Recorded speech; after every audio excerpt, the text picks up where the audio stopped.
అందరికీ నమస్తే అండి. వైఎస్ఆర్ కాంగ్రెస్ పార్టీ అధికారంలో ఉన్నప్పుడు పల్నాడు జిల్లా మాచర్లలో తెలుగుదేశం పార్టీ కార్యకర్తల నాయకుల ఇళ్ల మీద దాడులు జరిగాయి. వాళ్ళ ఆర్థిక మూలాల మీద ధ్వంసం జరిగింది. అక్రమ కేసులు కట్టారు. పోలీస్ స్టేషన్లకు పిలిపించి దారుణంగా కొట్టారు. ఊళ్ళు వదిలేసి వెళ్ళిపోయేలా చేశారు. అలా ఊర్లు వదిలేసి వెళ్ళిపోయినా ఏ పండగలకో ఏదో సందర్భంలో వచ్చినప్పుడు వాళ్ళని హతమార్చారు. అలా జరిగిన సంఘటనల్లో, దారుణమైన ఘటనల్లో తోట చంద్రయ్య ఘటన బహుశా రాష్ట్రం మొత్తం చూసే ఉంటారు.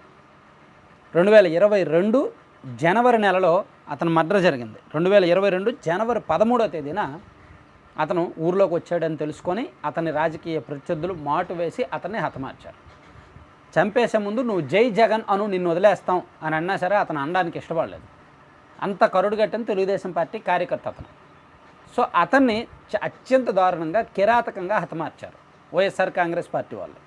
సో ఆ కేసును ఇప్పుడు కూటమి ప్రభుత్వం సిఐడికి అప్పగించిందనమాట. సో దాన్ని ప్రత్యేక కేసుగా పరిగణిస్తూ దాన్ని పూర్తి స్థాయిలో దర్యాప్తు చేసి రిపోర్ట్ ఇవ్వండి.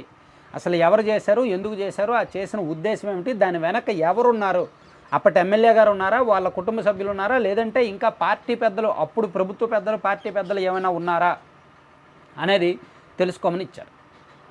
సో ఈ కేసు ఒక రకంగా మాచర్ల నియోజకవర్గంలో తెలుగుదేశం పార్టీని నిద్ర లేపడం, తట్టి లేపడమే కాదు, కసి పెంచింది.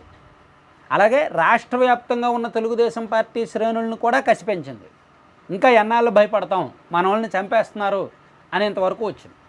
దీనికి ముందు ఒక 2 నెలల ముందు 2021 అక్టోబర్లో తెలుగుదేశం పార్టీ కేంద్ర కార్యాలయం మీద దాడి జరిగింది. కేంద్ర కార్యాలయం మీద వైసీపీ మోకలు వెళ్ళి దాడి చేశారు. అప్పటికే తెలుగుదేశం పార్టీ వాళ్ళలో కసి పుట్టింది, మొదలైంది.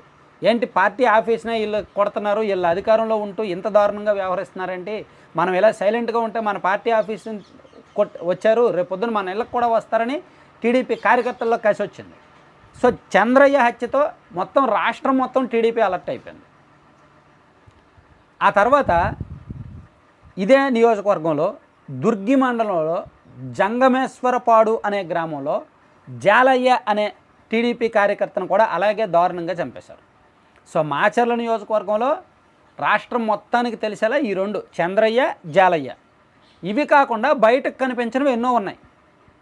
ఇప్పుడు తెలుగుదేశం పార్టీ కార్యక్రమం ఒకటి చేపడితే టీడీపీ వాళ్ళ ఆఫీసులను దాడి చేశారు.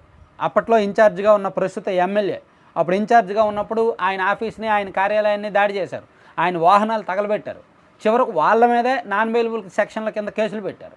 సో మాచర్ల నియోజకవర్గంలో చాలా అరాచకాలు జరిగాయి. గత 5 ఏళ్లలో అవినీతి జరిగింది, అక్రమాలు జరిగాయి, అరాచకాలు జరిగాయి, దౌర్జన్యాలు ఇవన్నీ జరిగాయి. సో కూటమి ప్రభుత్వం అధికారంలోకి వచ్చిన 9 నెలల్లో కూడా మరి వీటి మీద ఏది? అధికారంలోకి వచ్చిన కొత్తలో పిన్నెల రామకృష్ణారెడ్డి గారిని అరెస్ట్ చేశారు. ఆ అరెస్ట్ చేసిన కేసు ఏంటి? అతను ఎన్నికల రోజు ఈవీఎంను ధ్వంసం చేశాడనే కేసు, ప్లస్ ఆ తర్వాత గొడవ చేశాడనే కేసు. అంతే తప్ప ఈ చంద్రయ్య, జాలయ్య కేసు కాదు. అండ్ అంతకుముందు టీడీపీ వాళ్ళ మీద దాడి చేశాడనే కేసులు కాదు.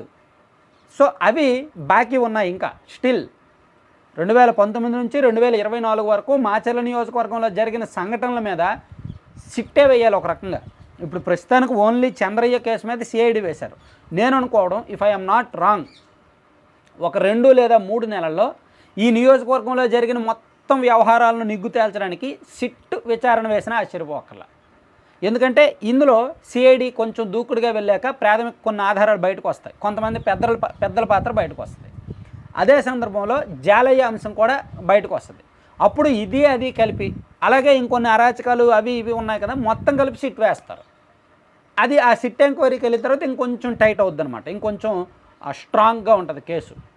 సో చూద్దాం ఏం జరుగుద్ది అనేది. Thank you.